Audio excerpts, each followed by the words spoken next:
There is a scene that took me way out of the movie and placed me all the way back to 2001. The thing they do in this movie reminded me immediately of the orgy scene in Zoolander.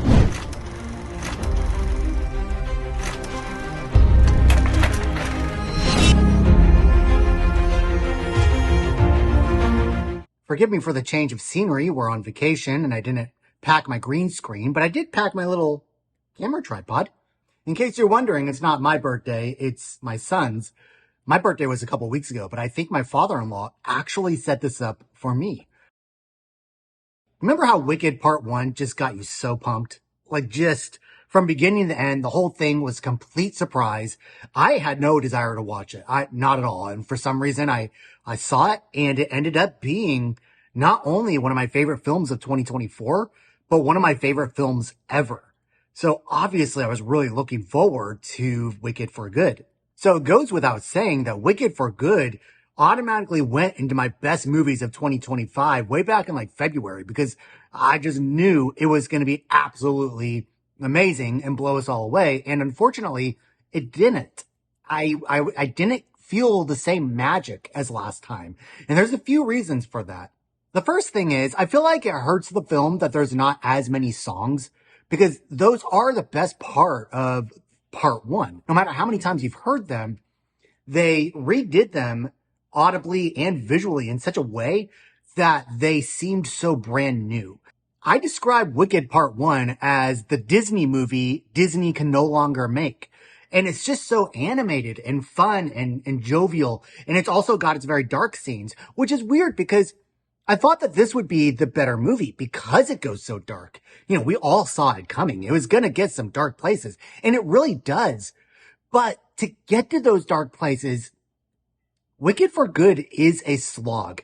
I'm just as disappointed as you are. I don't like this movie. I think the performances are perfectly fine. Jonathan Bailey should have been given some other songs. They wrote new songs for the movie, which were actually pretty good. But they needed to have Jonathan Bailey sing as well. He's just as good as the two leads. I just kept holding out hope for the second half of the movie because this movie never really picks up its steam from the last one. It's the plot points and the story beats. They all felt so forced because they are basing this off a Broadway musical. And so you can't deviate too far from what people are expecting from your movie. And yeah, it's true. The first movie had a lot of padding, but that padding was completely justified. Like, it turned a 2-hour musical into a 2-hour and 40-minute movie. I don't feel like anything was wasted in the first part. I don't feel like anything dragged on. I feel like everything was perfectly paced for the big screen. And this movie just felt like it was trying to catch up. There's just a lot of time jumps that did not add up. It was very Empire Strikes Back-like without being awesome. You know, you can justify Luke's training with Yoda for like the half hour he was there on Dagobah because the whole rest of the movie is just amazing. But I can't bring that justification into Wicked for Good. Like I said, the performances are great. Just like in the last movie, I just feel like where it all started to go wrong was in the writer's room. I feel like the writers were so excited about these reveals throughout, and they thought that those reveals would carry this movie on their own.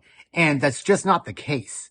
And it's not the case because I think most people, well, obviously anybody that's seen the play knew that it was coming, but even myself, I haven't seen the play in like 20 years. So I didn't remember diddly shit. But those big plot points that try to connect to the Wizard of Oz, they just felt really flat. And I know they don't focus on Dorothy and the crew on the stage, but I feel like that could have been done well here in the movie. Honestly, I was secretly hoping that they would revisit some of the songs from the Wizard of Oz. Now, I know it's Universal and Warner Brothers currently owns the rights, so maybe there was a feud there, because they knew they were going to have to add songs to this anyway. But I would be interested to know what the discussion was about that. As far as pacing goes, the entire first movie felt like the climax. Like, that was it. Like War of the Worlds with Tom Cruise. Everybody complained that it just didn't have a very good climax. And my argument was always, well, the whole thing was a climax. So it couldn't get any higher because the whole thing was so filled with tension. That's exactly how I feel about Wicked, where it's like all the excitement was in the first movie. I was even underwhelmed by the last 30 minutes of this film, where it's supposed to be the heaviest, where everything comes into a big grand finale of a culmination of all these stories blending together in order to create this grand finale. And it didn't work. It kind of felt like Pocahontas, where like everybody's marching to kill the John Smith because Pocahontas throws herself on top of him and she's like, don't fight, make love, not war. Everybody's like, okay. Or even worse, Shrek 3. The same thing. Everybody had their pitchforks. They were all about to fight. And I don't remember who, but somebody was just like, no, we can't fight. We have to be friends, not enemies. Each of you is standing in your own way. And then they all put their weapons down and they all shake hands and go happily on their way. I think those kind of endings are cop-outs. Now, of course, there is that balance. Now, I'm glad it didn't go the Marvel route, where you could basically just check out when the big fight starts.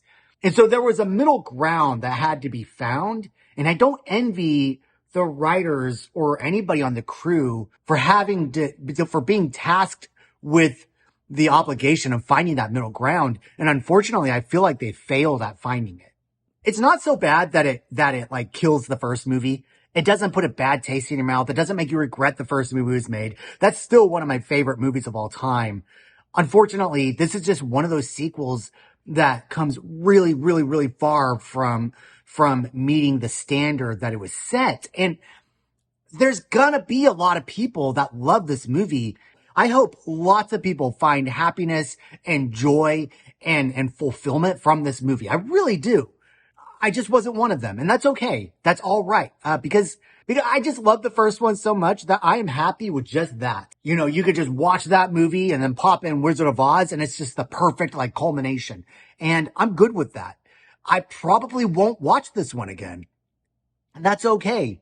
I will be adding the songs, including the new ones, to my Wicked soundtrack, so I'm excited for that. I will say, I love Jeff Goldblum in this. I feel like he kept the whole thing interesting with his Jeff Goldblumian, and he just was able to insert himself so much more into this movie. And admittedly, I did keep getting confused with the monkeys, because I'm reading the book A Hot Zone by Preston, and it's about the Ebola virus, and it's all about how like the monkeys are like these carriers. So I kept thinking that the monkeys in Wicked for Good were carriers of the Ebola virus. And the motivations, especially coming from were really hard for me to understand. I did not see the friction that was supposed to be between the Scarecrow and Elphaba. And I think that hurt it a lot, because if you watch The Wizard of Oz, Scarecrow is everybody's favorite character, right? Like, am I right? And so of course, naturally, he's going to be the one I focus on most. So unfortunately, this movie is a major letdown. It's extremely middle ground. You know, there was nothing that I hated in it, but there was nothing that urges me to go back to watch it. Like, I almost immediately went back to rewatch the first movie. I loved it that much. And this one, I'm just, whatevs. Whatevs. I hope you do see it. You should. I think the whole cast and crew need to be rewarded with your money. They put in a lot of hard work. They did an admirable job. And if you have seen it, let me know down below. I'd love to hear your thoughts, because I know this one is going to be pretty polarizing, and I'd like to know where you stand on this film. Anyway, from Nipples, Florida, I do bid you a fond farewell and a happy Thanksgiving. And as always, thanks for hanging out with me.